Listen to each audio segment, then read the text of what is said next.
wealthy businessman receives an invitation to his ex-wife's wedding, but showing up alone isn't an option he's ready for. On a quiet walk through the city, he meets a young woman reading aloud to a stranger in the park. She's kind, honest, and exactly what he needs. But what starts as a one-night arrangement takes an emotional turn neither of them saw coming. If you're new to the channel, make sure to subscribe, like the video, and let us know in the comments. Where are you watching from? Now let's jump into the story. The rain tapped gently against the tall windows of Jonas Elliott's apartment, a soft rhythm that matched the quiet storm inside his chest. From the 27th floor, the city looked like a sea of golden lights stretching into the night. But even with all that glow, he felt like he was sitting in the dark. At 50 years old, Jonas had built a life most people only dreamed of. He owned a successful tech company, traveled first class, and could afford whatever his heart desired except, it seemed, peace. Or someone to sit beside him when life felt heavy. Tomorrow, his ex-wife Claire was getting married. Again, to someone, kinder. Someone more present. Someone who wasn't too wrapped up in work to notice when love was slipping away. The thought of walking into that wedding alone, seeing familiar faces with curious smiles and whispered questions, made his stomach tighten. He had said yes to the invitation out of politeness, but the idea of sitting at that white-clothed table, with an empty seat next to him and old memories across from him, felt unbearable. That night, as was his habit when he couldn't sleep, Jonas went for a walk through Kensington Park. The rain had slowed to a mist and the path was nearly empty.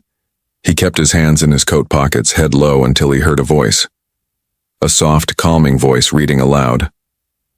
Under a tall oak tree, a young woman sat on a worn wooden bench beside an elderly man in a wheelchair.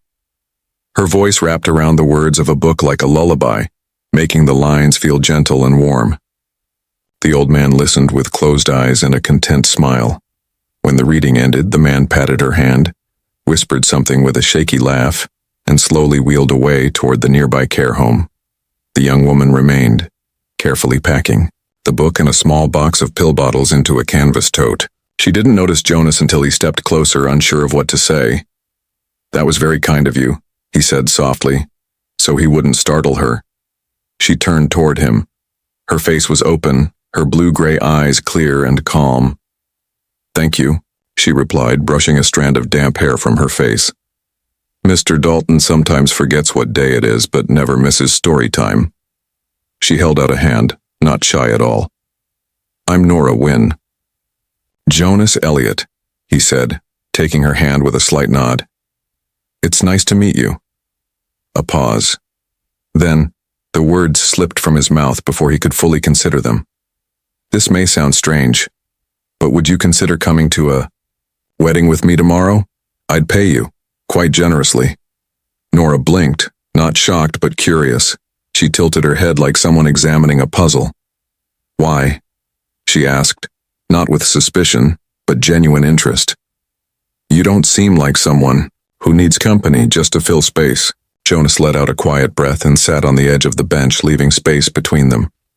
"My ex-wife is getting married tomorrow," he said, "and I suppose I'm not eager to show up alone."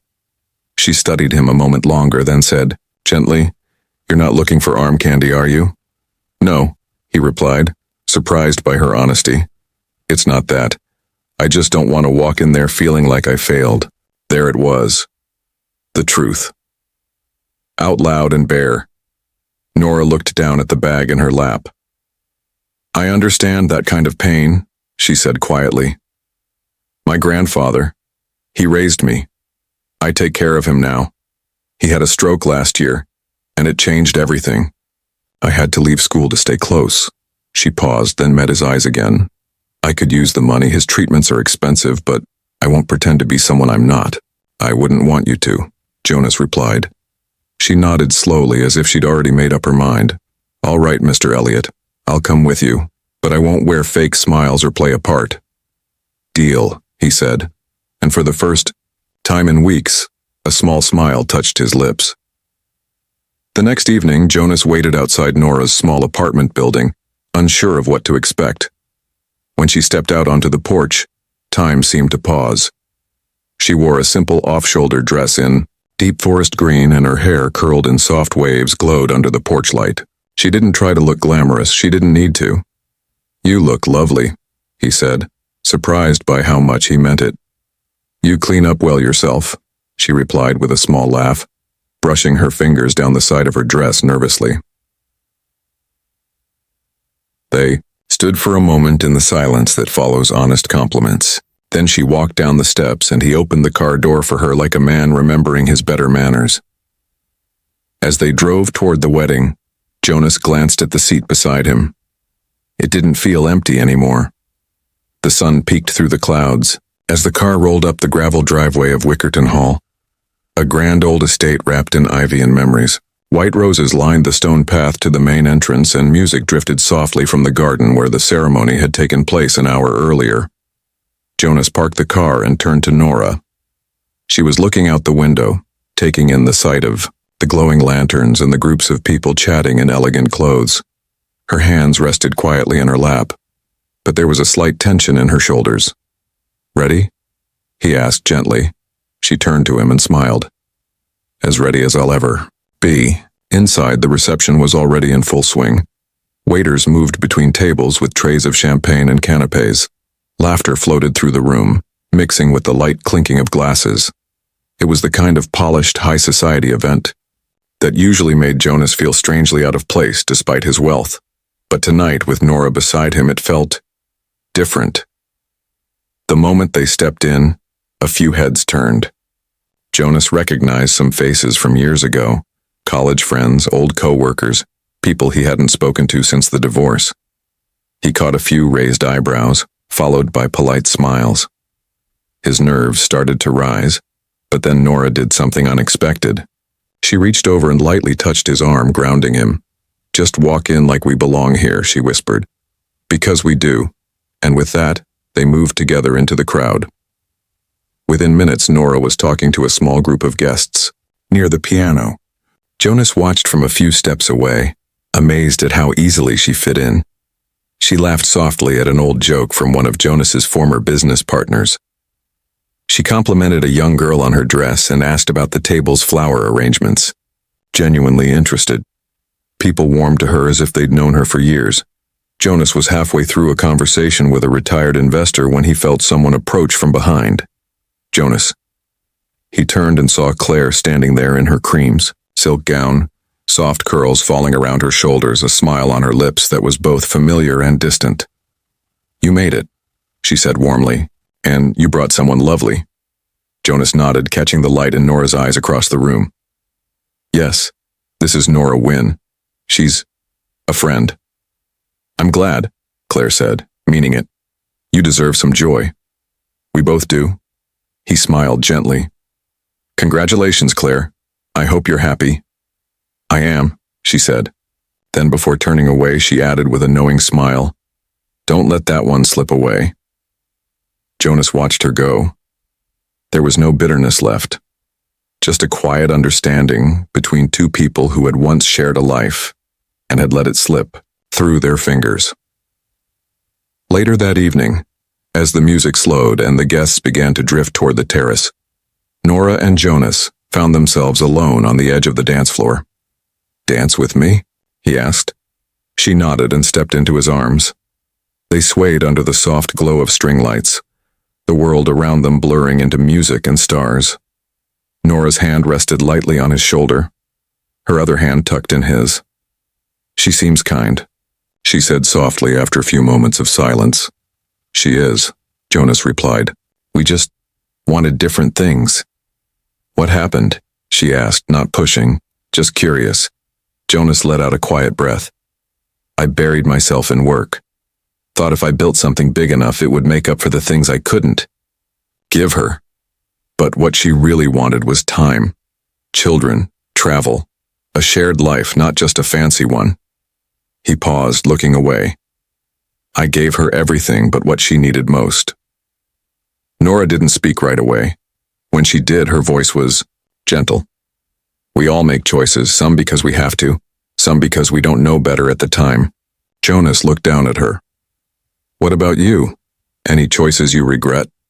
She smiled, but it didn't quite reach her eyes. I was studying to become a nurse, had a scholarship. Then my grandfather had a stroke. He raised me, so I stayed. Took a job at the library and started taking care of him full-time. That must have been hard. It was, she said honestly, but it didn't feel like a sacrifice, just something that needed to be done. Still, sometimes I wonder who I'd be now if things had gone differently. They stopped dancing and stepped away from the crowd, finding a quiet bench on the far side of the terrace.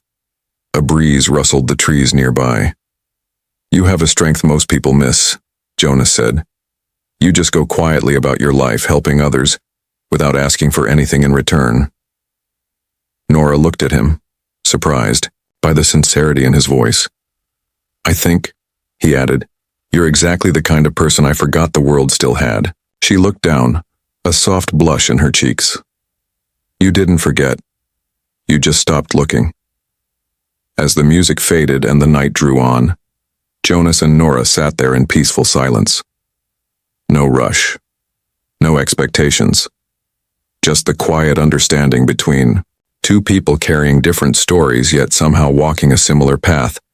And for the first time in a long while, Jonas didn't feel like a man looking back at what he had lost. He felt like someone on the edge of something new. The days after the wedding felt strangely calm for Jonas Elliott. For years he had lived in fast-forward, meetings, flights, numbers, and more numbers. But now he found himself slowing down, replaying moments from that night with Nora like scenes from a favorite movie. He texted her the day after. A simple thank you turned into a conversation. That conversation turned into coffee. Coffee turned into long walks around the city, evening talks over quiet dinners, and early morning phone calls just because they didn't rush anything. There were no grand declarations, no labels, but something real was growing between them, something honest. One Saturday, they met outside the library where Nora worked part-time. She wore a soft gray sweater and jeans, her hair in a loose bun, a pencil stuck behind one ear. Jonas thought she looked more beautiful than she had at the wedding. He brought her a paper bag with fresh pastries from her favorite bakery and 2 cups of tea. You remembered my order, she said, surprised. I pay attention, he said, handing her the cup. They sat on a bench nearby as children ran through the park across the street, and older folks strolled slowly along the walkways. You seem quieter today, Nora said gently, sipping her tea. Jonas looked down at the cup, in his hands. I got an offer, a big one. There's a company in Europe that wants to buy out part of mine. It would mean expanding, doubling our reach. But I'd have to move, at least for a while. Nora didn't respond right away. She stared across the street, watching a boy try to catch a butterfly.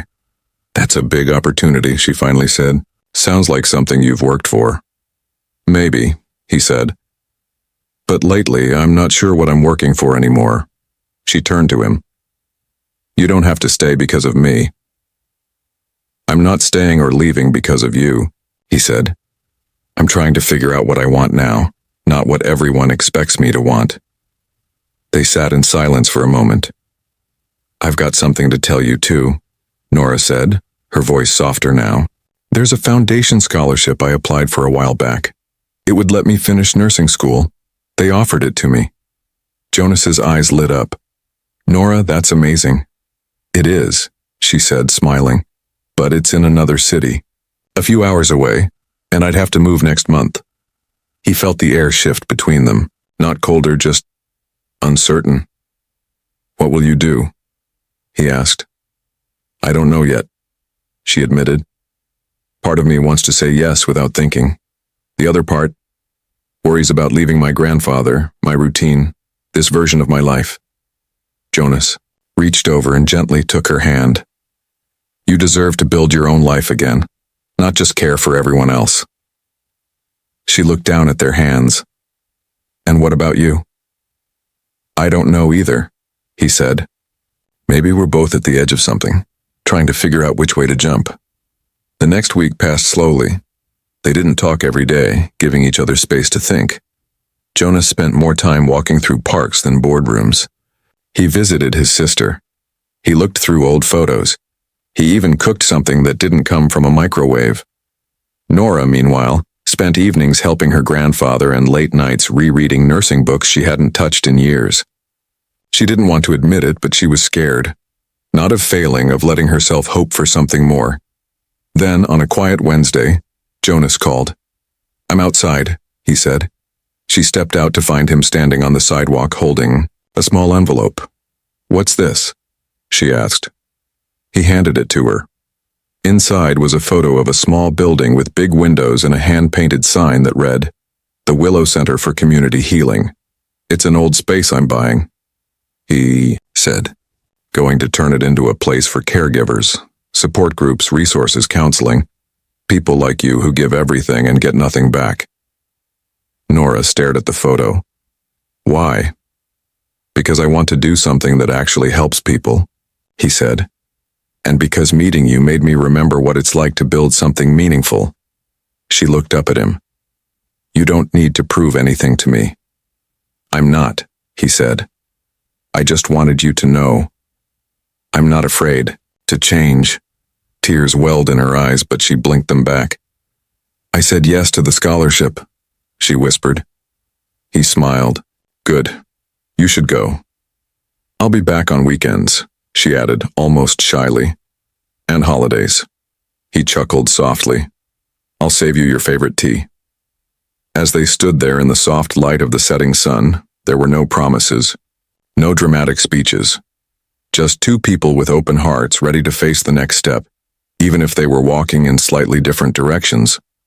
Love, they both realized, wasn't always about holding on tightly. Sometimes it was about letting go with hope. 8 months later, Jonas Elliott sat alone at his kitchen table on a quiet winter morning. The snow outside fell in slow, steady waves, frosting the streets and tree branches like powdered sugar. The world felt still. His life had changed more in the last 8 months than in the last 8 years. He had stepped down from his CEO position, sold a portion of his company, and used the money to open the Willow Center, a quiet space in the city where caregivers, grief counselors, and families could come for support. It wasn't flashy. No media coverage. No ribbon cutting with photographers.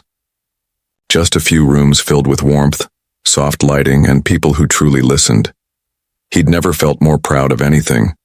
But even with that sense of purpose, he sometimes missed her. Nora had moved to a city 2 hours away, thrown herself into nursing school, and was now in her second term. They still talked sometimes, not every day, but enough.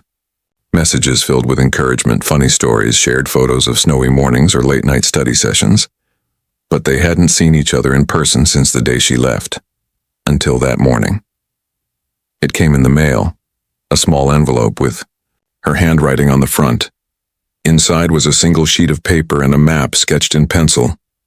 At the top were the words, "Reading day at the library, window seat saved." Jonas smiled and turned the page over. A few more lines were written in her careful, simple handwriting. "We've started a reading program for seniors at the community library. The first event is this Saturday. Thought you might like it. No pressure. But I'll be there, if you're curious." He folded the note and stared out at the falling snow. He didn't even need to think twice. That Saturday, Jonas stepped through the heavy wooden doors of the community library. Inside, the old building had been brought back to life. Colorful banners made by local children hung from the ceiling, and shelves overflowed with well-loved books. In one corner, a circle of chairs had been arranged beneath a large bay window. And there she was. Nora stood at the center of the circle, reading aloud to a group of elderly visitors, some from local care homes, others from nearby apartment blocks. Her voice was soft and calm, full of warmth. She read a story about kindness, about journeys, about remembering who we are even when the world tries to make us forget. Jonas sat quietly in the back for a few minutes, just listening. When the story ended, gentle applause filled the room. One of the seniors wiped away a tear. Another asked her if she'd come again next week. "I plan to," she said with a smile. When she turned and saw Jonas, her eyes lit up. Not with surprise, but with something softer, relief maybe, or quiet joy. He stood and walked toward her. I see the seat was still open, he said. She gestured to the window nook with a smile. Always is. They sat down side by side on the cushioned bench. Outside, the snow continued to fall, blanketing the world in white. Inside, everything felt warm. You did all this? He asked, looking around. With a little help, she said. We started small. Just a few books, a few volunteers, but it's growing. It's beautiful, he said. And he wasn't just talking about the room. She looked at him carefully. You seem lighter than when I saw you last. I think I am, he said. I spend more time listening now. Less time chasing things that don't matter. They sat in silence for a while. No rush, no expectations. Just two people watching the world slow down. Jonas reached into his coat and pulled out a small item wrapped in brown paper. He handed it to her. She unwrapped it slowly to reveal an old book. The cover faded but clean. Inside, a handwritten note, read to the woman who reminded me what a story can do. Let's keep writing ours, whatever shape it takes. Nora looked up at him, her eyes shining. You really are a different man now. He shook his head. I'm just more of the man I used to be, the part I forgot how to be until I met you. She leaned her head gently on his shoulder. You know, I've spent a lot of time caring for others. I thought that meant I had to do everything alone. But I'm learning it's okay to let someone take care of me too. Jonas smiled and took her hand in his. Then let's remind each other. As often as we can. As the afternoon sunlight spilled through the window, the two of them sat quietly. No grand speeches, no dramatic music. Just two lives, once full of doubt and distance, now connected by understanding and quiet hope. Outside, the snow continued to fall. Inside, a new chapter had just begun.